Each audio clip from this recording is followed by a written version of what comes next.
So, yun guys, nagluluto tayo ng sinigang. So, meron na yung gabi guys.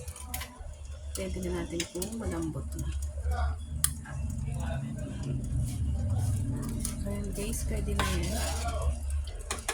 So, ilagay na natin ang ating talong and then ang ating kangkong. Ilagay na natin guys.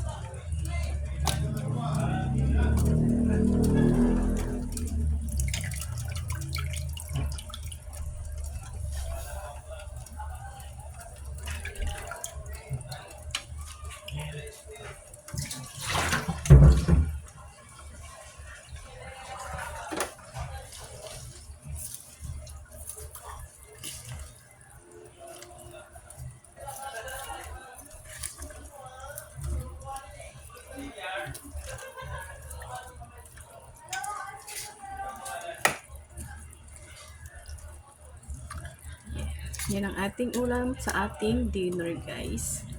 Sinigang. So, i-cover muna natin yan para mas lalo siyang panabutin muna natin yan bago natin lagyan ng ating pang-asin.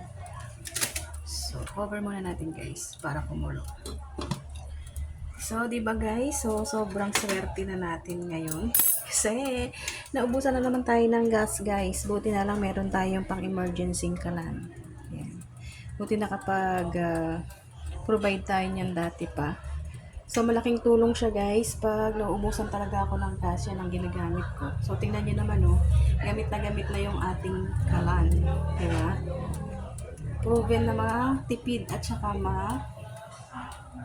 useful siya guys. Kaya yan, tingnan nyo. Tipid ko na naman ang ating gas. Ayan. Naubusan kasi guys, nakasalang ang ating sinigang. So, bilang naubos ang ating gas, so yan naman ang ating gagamitin, ang ating emergency kalan. So, mainam guys yung may ganito rin kayo sa bahay para in case na maubusan kayo ng gas habang nagluluto kayo, so meron kayong pampalit.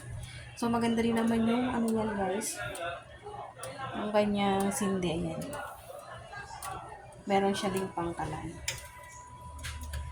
So, ayan guys, for now, keep on watching muna. So, pakukulan muna natin yung gulay bago natin lagyan ng ating pang-asin. Diba? Very useful ang kalan natin, guys. Ayan guys, keep on watching sa ating pagluluto ng sinigang na pork. Request na naman yan guys, kaya nagsinigang pork na naman tayo. So, medyo mainay sa ating paligid guys, kaya pasensya na. Medyo maingay, so pasensya na guys. Ayun guys, kumukulo na siya.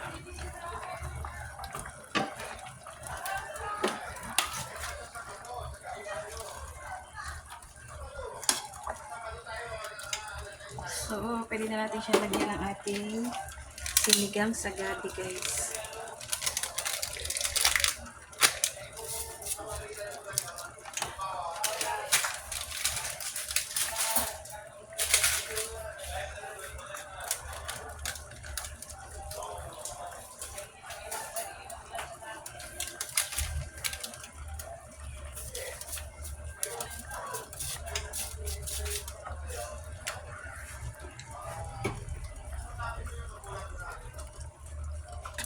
Then, pakukulan muna natin to guys ulit para matikman natin yung kanyang asim. Ayan. Pakukulan muna natin ulit guys. Tsaka natin siya titimplahan ulit. Ito na, malambot na guys yung ating karne.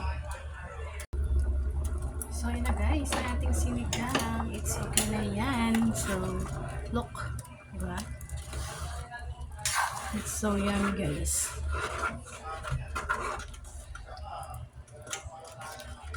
Ayan, pwede na tayong maghapunan. Ayan ang ating sinigang guys. Sinigang. Ang ating pork sinigang. Ayan guys. Okay na yung lasa. Pasensya na guys, maingay niya.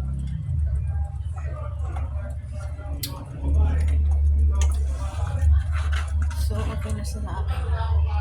So, okay na rin naman yung lambot ng ating pork. Kaya yan guys. Then cooking na tayo. Let's eat na. Bye!